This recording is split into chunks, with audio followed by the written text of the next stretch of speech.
Many times we don't understand the law. Law for the People with Eric Cedillo is here to inform, educate, and answer your legal questions. Thank you for tuning in today. From the law offices of Eric Cedillo, located at 1725 Greenville Avenue in Dallas, Texas, here's your host, Eric Cedillo. Hey guys, thank you so much for joining us on Law for the People with your host, me, Eric Cedillo. As always, we come to you on Friday afternoons. Thanks for joining in. As always, here on Law for the People, when we talk about the area of law, we're usually talking about the state of Texas and the law that applies here. But today we have a couple of wonderful guests, our first being Mr. David Blewett, who is running for City Council here in the city of Dallas in District 14. So why don't we just jump right on into it. David, why don't you introduce yourselves and tell us what you're all about. All right. Eric, first of all, thank you for having me on your show, and I'm happy to come in and talk about all kinds of issues today, so thank you. Absolutely. My name is David Blewett. I'm a longtime resident of District 14 here in East Dallas. I went to SMU back in the mid-'80s. I played football there, defensive end. We talked a little bit about that. My football career ended. I ended up staying at SMU, graduated in 1989 with 2 degrees, one in philosophy and the other in business. I got transferred to Detroit, Michigan for a few years, where I went to night school and got my MBA in finance. Oh, cool. And then I decided I wanted to come back to Dallas. So I came back here in 1994, got in the mortgage business, worked for a mortgage bank for a number of years, started my own company in 1999, and I've been involved in real estate as a mortgage broker, a mortgage banker, and as a realtor since the mid-'90s. I got married to Kristen Blewett now in 1998. We have 7 children. All of them are in DISD schools. My oldest just graduated from SEM down at the Townview system, and she's going to be going to Oklahoma next year. And I have a bunch of kids in between, all the way down to 3 years old. 3 years old. Down to 3 years old. So all my friends that are empty nesters now are kind of laughing at me because I'm barely out of diaper changing, but that's been our life. Yeah. So beyond that, we've lived in the M Streets, and I years ago got involved in the Crime Watch to kind of, after the Central Expressway expansion of the early 90s, a lot of crime came into East Dallas, and so the Crime Watch and extended patrol became kind of a big deal, and I got involved in that. It was important for me to make sure that it was safe. And then later on, as my kids got into school, I got more involved in different organizations that had to do with the public schools. So I've been involved in crime watches and public schools, and in the Greenville Avenue events, I was appointed to some things to help manage that process back in the early 2000s. All these things kind of got me ready for for a political future. Right. And 6 years ago, I ran when Angela Hunt got term limited out. There were 7 of us that ran. I came in 4th. I learned a lot. I put my head down, got more involved in different things, and felt like this was a good opportunity for me to get back out there. And so I'm running again this time. Yeah, I think it's amazing you have 7 children and you're able to spend some time with us today. Yeah. I know we've got 4 kiddos and it's rough. I could imagine 7 and the ages, which is incredible. We've got one that's older and one that's a little bit younger, but you've got them all in between. Yeah, people laugh at me. They say, "Oh, you have an MBA in finance," but I didn't do the math right on this because. The math didn't work. But it's all good. I get that. It's all good. Well, David, since we have an opportunity here to spend some time and kind of get to know you a little bit, what we love to do on the show is to kind of backtrack a little bit, kind of see where folks are from, who they were, and usually what I'd like to do is ask what your parents did for a living and where you kind of grew up, and I think that always segues into something that gives us an opportunity to see who you are, what you're kind of all about. So. The easiest way to describe myself really is the 2 degrees that I tried to get. Okay. I got a degree in philosophy because it was interesting to me, and I got a business degree because I thought that's what I would need to do to make a living. And I really am kind of 2 different people. I went to SMU, but I went to SMU on a football scholarship. I didn't have enough money to go there. My dad was the first one in my family to go to college. He went on the GI Bill. I was only able to go to college because of a football scholarship. Yeah. My grandfather was a blue-collar union worker in Northern California. Before that, he worked on the train as a conductor. He built his own house. I joke about it quite a bit, that if he came to Dallas today and saw the life that my wife and I have built, he would be amazed. Really? Because we are 2 generations away from a very different place. Yeah. And I try and keep that framework in my mind as I think about Dallas, as I think about politics, I think about who I want to be. What would my grandfather think about a couple of degrees, a master's degree, a nice house, a big family, the life that we've built.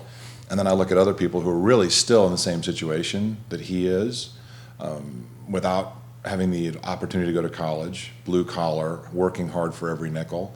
And these are the people that I really think about a lot, that I want to remember that that's where I came from. Yeah. Your dad, what did he do for a living? My dad wanted to go to college and he wanted to get out of the small town that they lived in, and the military was the easiest way for him to do that. And after the Army, he went to Sacramento State and got a degree in education, became a teacher for a couple of years, and then decided that wasn't for him and became an insurance adjuster. So white collar, got to wear a suit. Yeah. And your mom? My mom's a social worker. She just died in May, in the middle of the campaign. It was kind of an interesting ride. You want to talk about getting to know me. Wow. 2 weeks after I announced, she died suddenly. There was no warning. She lived in Arizona, and so I suspended the campaign and went out there and took care of some family business, got my head on, came back out here. My sister is the one who told me that Mom would have wanted me to stay in the campaign and win this thing. So, but I'll tell you, candidly, I thought about dropping out, and so she retired, long-time child protective services. I grew up hearing stories about how she'd go into terrible homes and having to remove children. And it was an interesting dinner table conversations hearing about what she did her whole career. Well, my condolences. Thank you. My mother passed about 9 years ago, and to this day, it's kind of just talking about her is kind of incredibly evocative and kind of tough to deal with sometimes. What I've learned about that, I'm 53 years old, and I thought the older that I got, the less of an impact that would be. And I had some people tell me, don't kid yourself. No matter how old you are, it's still your mom. That's right. And it hit me a lot harder than I thought it would. Yeah. And your dad, is he My dad's still with alive. He's 80. He was just in town for my daughter's graduation. Okay. So he's still in Denver, and he's retired, and he travels quite a bit, and he's just kind of living the life. Yeah.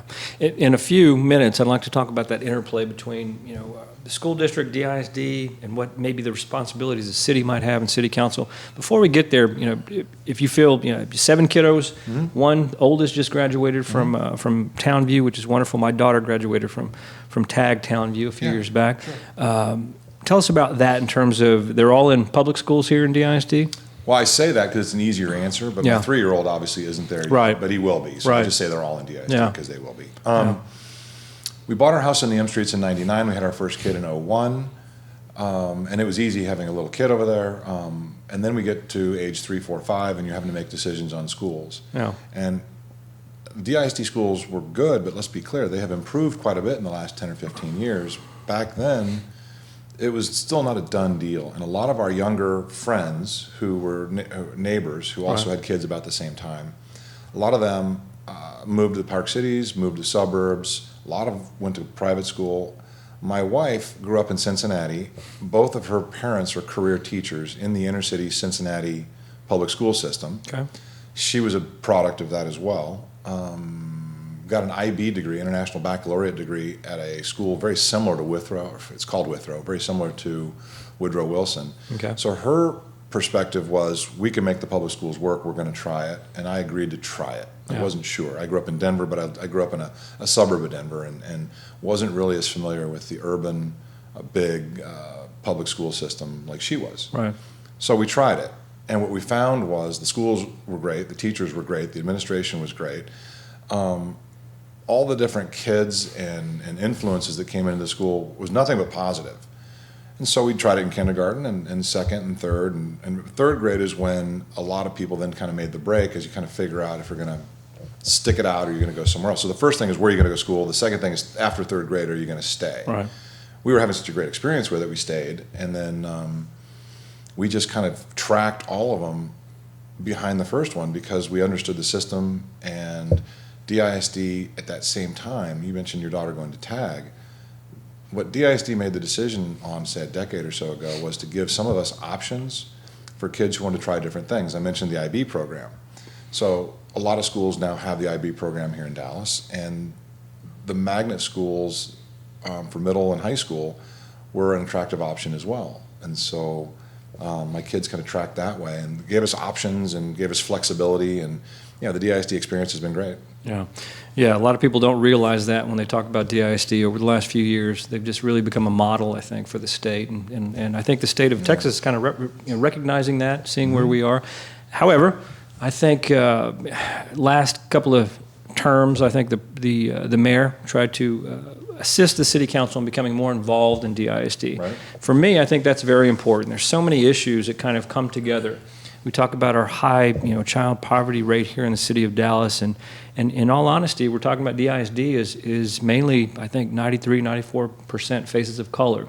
What do you think in terms of that interplay?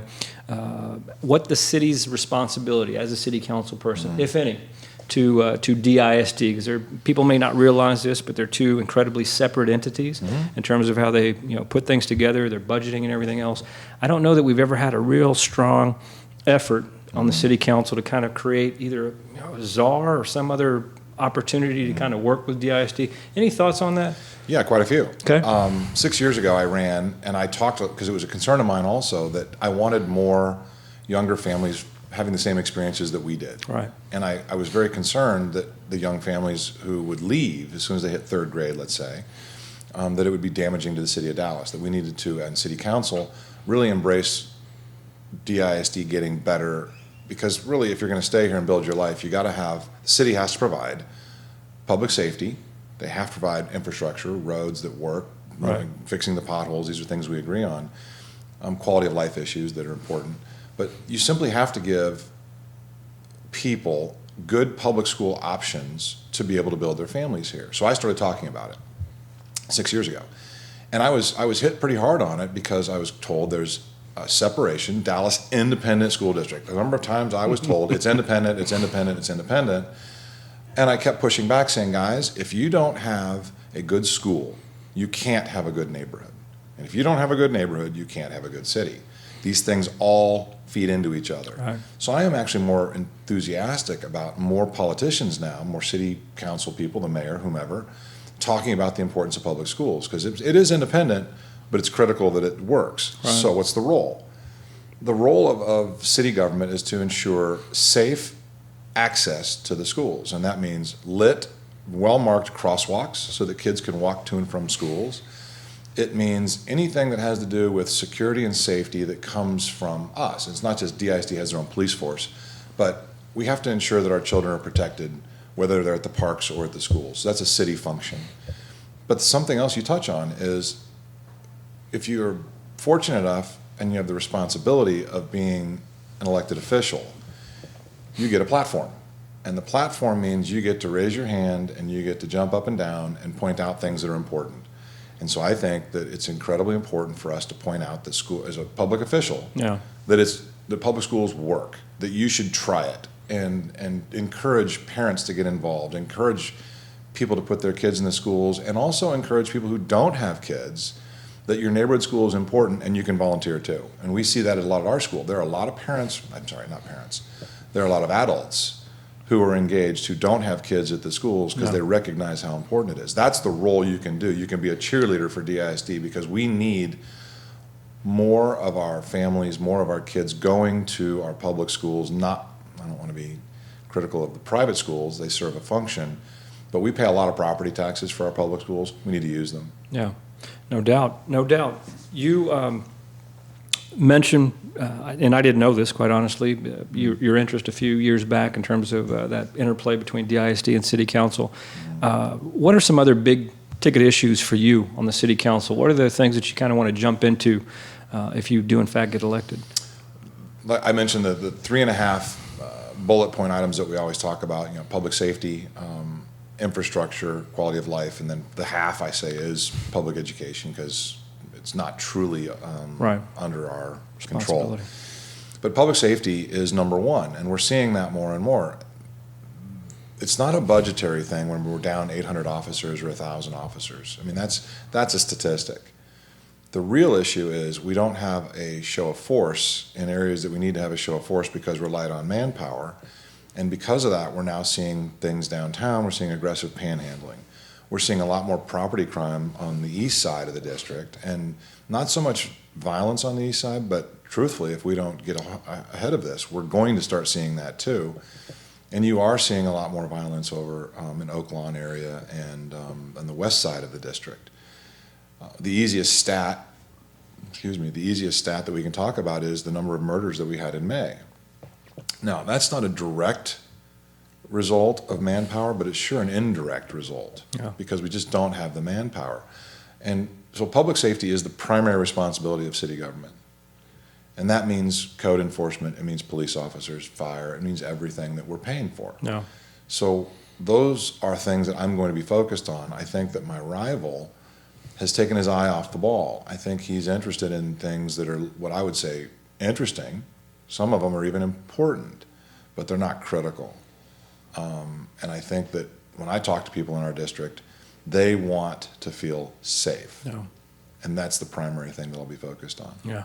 We, folks who may be listening in from other areas of the country may not realize the city of Dallas just had about 40 murders in May, which is an incredible number for our city. I think we tracked about 9 per month, and so something's going on. Yeah. Something's happening. We're hitting into June, and I think we already have 4 or 5, I believe. Yeah, and some children, some younger people. Yeah. So we've got a problem that seems to be growing, and you ask anybody in law enforcement, and they'll tell you, in the summer months, that trends up. So we've got a problem. There is no doubt, and I don't think anybody would argue this, we are short on the number of police officers we have. There's a few reasons, I think, why. Of course, the kind of the failure of our pension system with police and fire was an issue. Yes. That hopefully has been resolved to the extent that that's taken care of. However, we're still paying into it. Mm-hmm.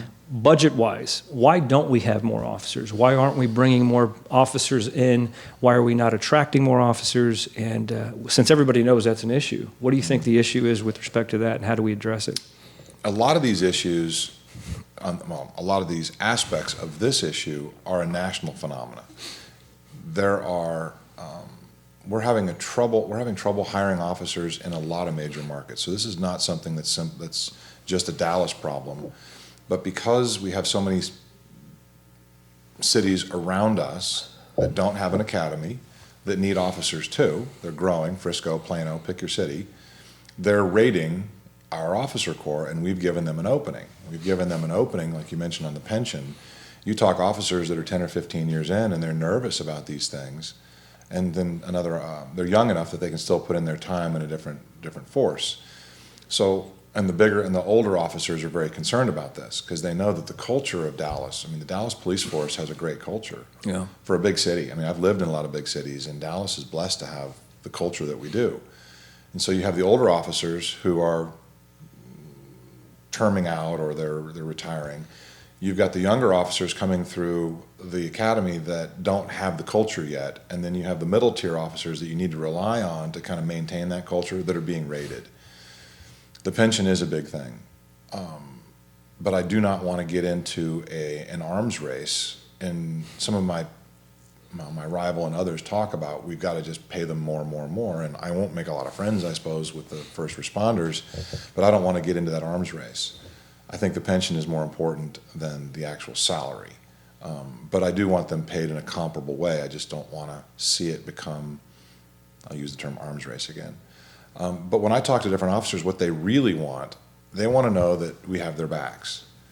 They want to know that it's a team effort, that if something happens, and it's going to happen, it's just the statistics are, if they're going into rough areas and dealing with rough things, it's just a matter of time. They don't want to immediately be called out as the problem. Oh. A specific officer might have a problem, but the force itself is not the problem. And I don't think it's helpful for us to, and some of our leaders have done this, just blanket criticize the force. Yeah. That doesn't do good things for morale. So that's a team effort, communication, making sure that everybody knows that we have the same goals and working together. They also want the tools to do their job. I talk quite a bit. We talk a lot about the teen curfew. I don't know if that's one of your questions you wanted to ask me about, but I grew up in Denver where we had a teen curfew, and I don't remember it being an issue other than I was 16 years old and it got late and I knew I had to go home. The cops asked for that tool. We basically told them they couldn't or shouldn't have it because they were going to be oppressive and they were going to misuse that tool. that it's bigger than the actual tool of the curfew. It's the message. It's the ability to talk to the officers and what do they want. This is their job. They should know these things better than us. We should listen to them. And then we make decisions whether or not it works for our society. But if they're asking for tools, we need to listen to them. Yeah. And I'll go further on that subject of, I look at D.A. Crusoe's $750 initiative on property crime, which I don't know how specific I need to get on your show if people already know what that is, but the basics are that he's not going to prosecute certain types of criminal activity at low dollar thresholds, especially if it is need-based. Not so much you're stealing something for resale or for pleasure, but if it's, the example is like diapers or something. I think the intent there is good, but if you talk to the police officers, they don't like it because they don't understand it. So that's something we should do as leaders. We should be able to communicate, get buy-in from them about what a new policy is, what the intent is, so that they understand it and can actually implement it. We haven't done that. We're going to have to, and that's why D.A. Crusoe is going around to a variety of shows trying to clean it up and trying to tell people what it is, because I can tell you that business owners, citizens, officers, nobody likes this policy because they all think it means that criminals can do whatever they want. And then, of course, they look at the crime stats going up and they get really nervous. Yeah. So these are tools that we have to do to be a team. All of it goes, I'm sorry, long answer, but no. But the real thing is, this is a complex thing. It is about making sure that we are all on the same team, giving them the tools and support to do their jobs, and fairly compensating them. And then we can stop the runoff of the officers leaving. We do have a number of officers coming through the academy, so there are people who want to be cops here. We just have to stop the runoff. Yeah, we certainly, these issues, you bring them up and let's talk about them. That's what we're here to do, and hear from you as a candidate and what and how what your take is on it. Specifically, though, you brought up the curfew. I think a lot of the issue, not so much the curfew itself. Well, for some, it certainly is a huge issue, having a curfew versus not having a curfew. But I think it was the application of the curfew in some areas where people felt like, you're misusing this. You're directing it to communities of color more so than in other areas. How do you feel about that, and what would your response be to that? Do we have an obligation as a city to be looking, hey, look, this is a misapplication, or you're using it too much in this area, or we don't, we shouldn't be overseeing what the police officers are doing? That's a legitimate, it's not a criticism, it's a legitimate observation or point. I don't know exactly the stats on where they have enforced the teen curfew. No. But you bring up communities of color, and it's not so much communities of color. There's different. If the right word's culture, I don't see, for example, in East Dallas, you just don't see a lot of 16-year-olds out on the streets doing anything. They might be at the parks, or they might be kind of messing around, but it's not. I think the 16-year-old in the street in East Dallas is different than a 16-year-old in the West Dallas or South Dallas. And so, the police probably look at that differently. And that may feed into the statistics of who it is that they're using that tool on. And I think it's something to be very sensitive to, because I think the relationship between police officers and the local community is something that is different in different communities. A cop drives down my street, I don't think twice about it.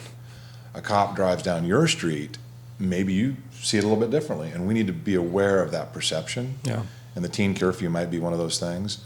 All I'm saying is the officers asked for that as a tool. They think it's an important tool. It's a civil issue. They get to ask them twice to go home. If they disobey them, they can write them a ticket. I think it's $50. This is not something where they're going to be using it to put them in jail or put them in the criminal system. It's just to get them to go home at a certain time. If I'm wrong about that, then I'd like to revisit it. But I'd like to have that conversation openly and honestly.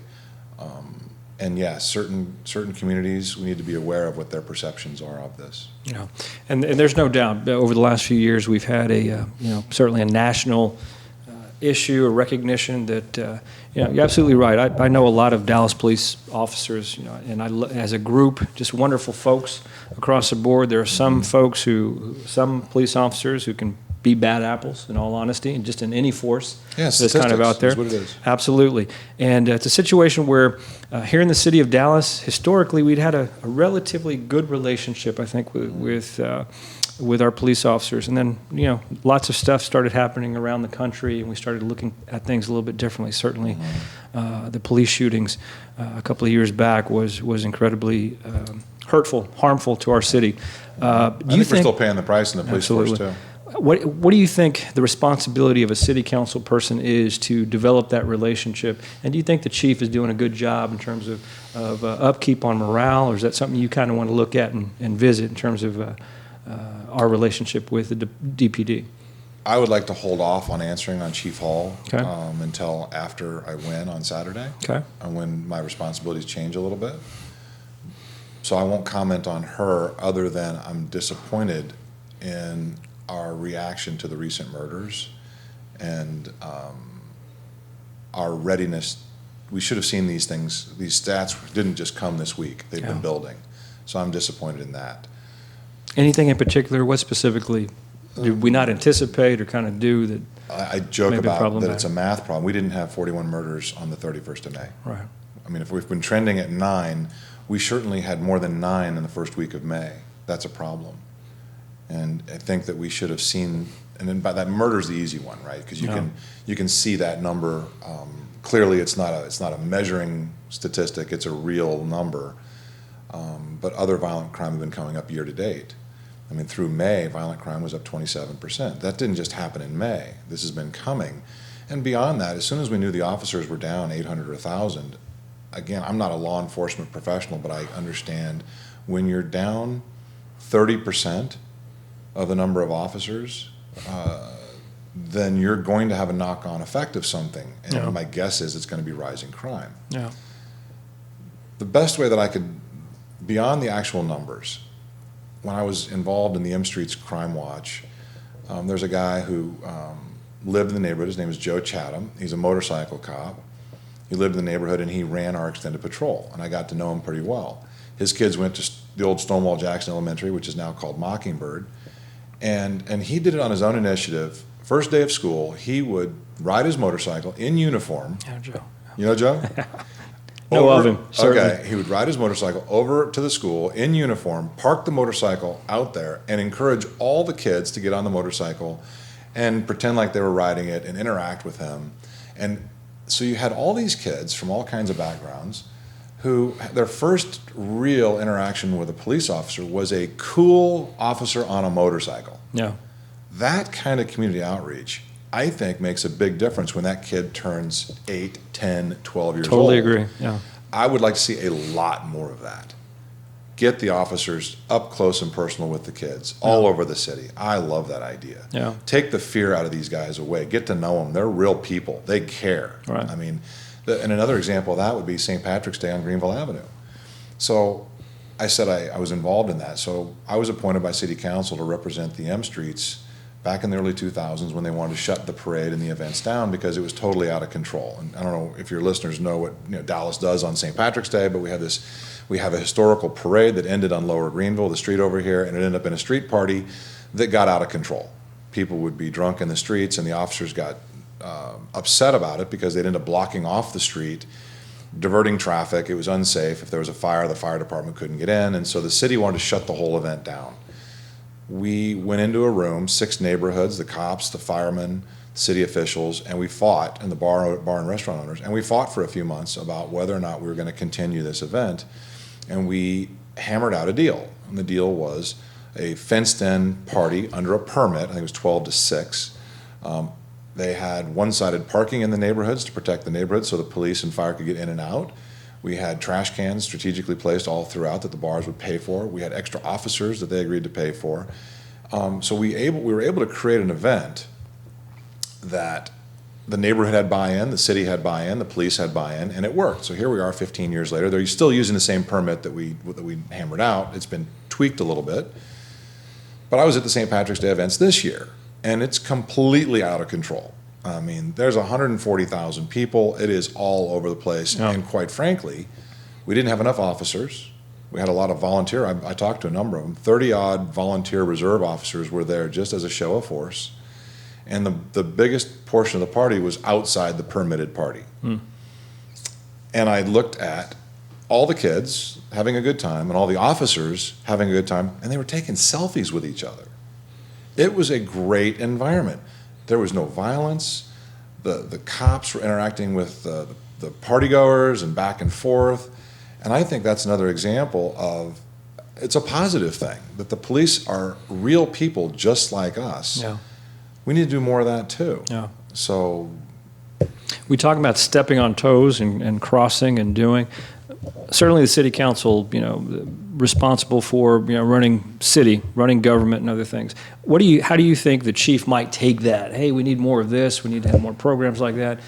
And does the city council have a responsibility to kind of create that or become part of it? I see my role as a city council person is to gather information and to give the best advice that I can. The job is pretty complex. If I were to try and present myself as the expert in criminal justice or the expert in a whole host of different things that the city does, yeah. I would have no time to do anything. And quite frankly, I don't think it's a good thing for one person to have all the answers. So in terms of addressing the manpower and addressing crime stats, I'll be looking to professionals, and the best advice that I can get or the best things that I can read or come in contact with, best practices from other cities that might be doing it better, and encouraging our professionals to adopt those. If I don't see that kind of response, that's on them because that's their job. It's my job to hold them accountable because I work for the people, make sure the people are served. But the law enforcement professionals, I don't want to get too much into the weeds of exactly what the staffing should be in Central Division or exactly how many people should be on a SWAT team. These are not things that make sense for a city council person to know in intimate detail. But I do expect a response from our professionals when things are happening like they are right now. Yeah.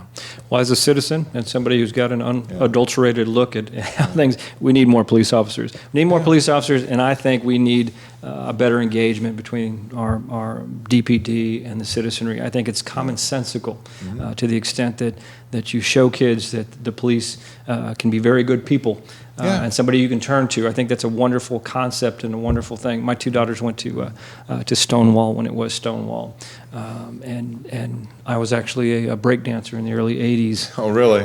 At the first, you talk about the Greenville Avenue Parade. Uh-oh. I remember doing that in the early '80s. So maybe we crossed paths. Been around for a little while, man. It's been around for a little while.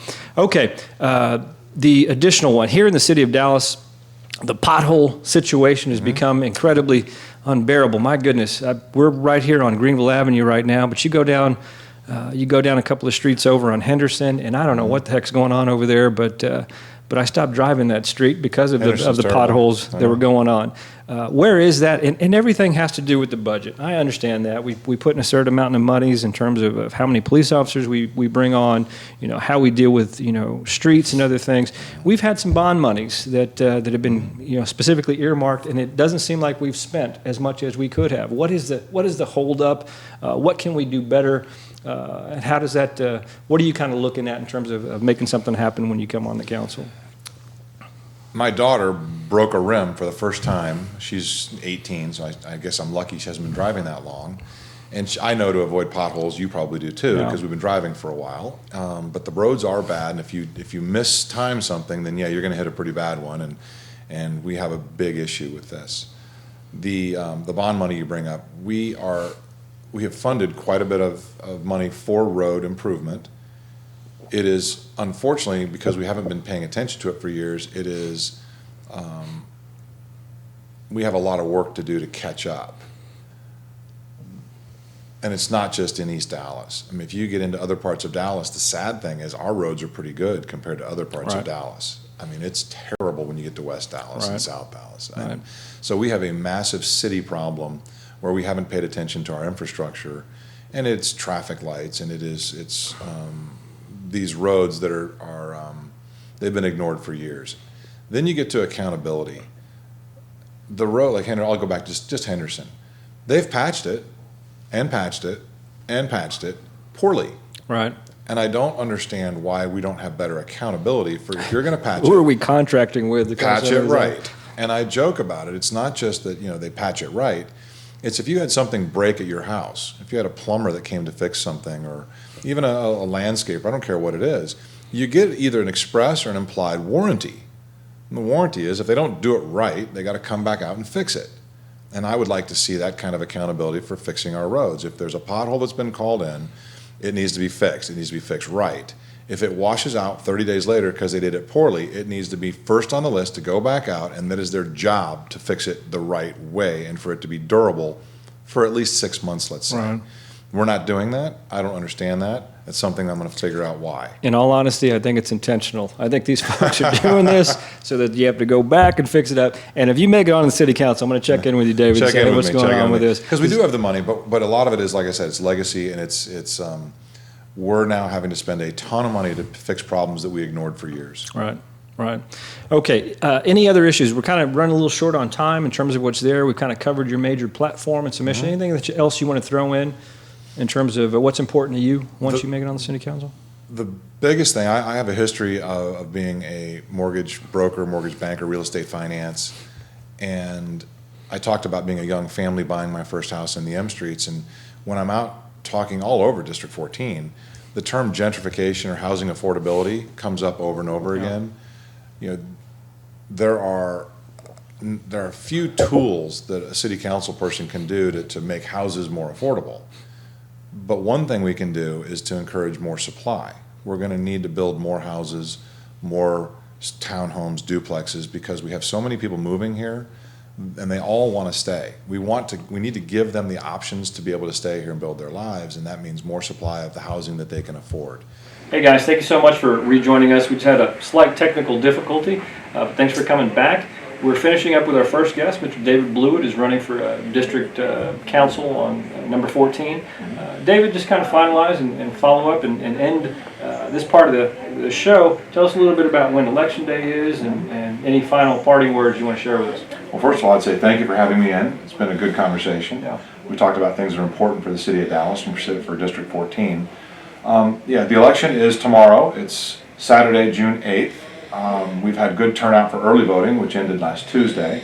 And so the final election on this runoff, we're trying to get all of our voters back to come out to remind them that this is a runoff election, and encourage you to vote for David Blewett. Appreciate you coming out, man. Good luck June 8th at the election. Dallas, get out there and vote. It's really important. We need to get an uptick in the numbers of folks coming out and voting. We're a little short this last go around, and hopefully we have a higher percentage of folks coming out. So thanks, David. Sir. Appreciate you coming out, and good luck on your sir. Appreciate it. The law offices of Eric Cedillo, a professional corporation, a firm that handles legal matters in personal injury, auto and truck accidents, wrongful death, on-the-job injuries, criminal felony and misdemeanor, family law, divorce, and child custody. The law offices of Eric Cedillo, located at 1725 Greenville Avenue in Dallas, at 214-740-1628. That's 214-740-1628. Find them on the web at cedillolaw.com. That's cedillolaw.com.